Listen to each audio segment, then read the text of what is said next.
Goeiemôre, Dok net wat praat. Ek kry by iemand 'n pin location, soos die Engelsers sou sê. Ek moet na hierdie persoon se huis toe gaan en toe ek nou op die pin location ry, vat hierdie pin location my geheel en al na 'n verkeerde plek toe en ek skakel die persoon, ek sê ek is voor jou hek, ek is voor jou deur en hy sê nee, maar lei die klokkie. Ek sê nee, maar ek het, maar hier's niemand hier nie. En hy sê beskryf dan net vir my die huis. En toe sê ek in die heeltemal verkeerde straat en heeltemal verkeerde plek, want jy sien die GPS het my na 'n verkeerde plek toe gevat.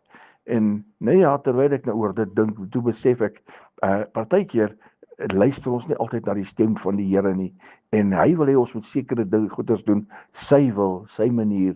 En as ons net na die stem van die Here luister, dan gaan ons elke keer op die regte bestemming uitkom, dan gaan ons die regte besluite maak. My vriend, partykeer is dit net belangrik om te luister na Jesus en ek kan u verseker, u sal wel elke keer 'n wenner wees. Jy sal wel elke keer op die regte punt, op die regte plek uitkom. Luister net na die stem van die Here. Jesus gaan jou verseker nie op die verkeerde pad lei nie en jy sal 'n wenner wees tot in die einde van dae. Herlewingsgroete.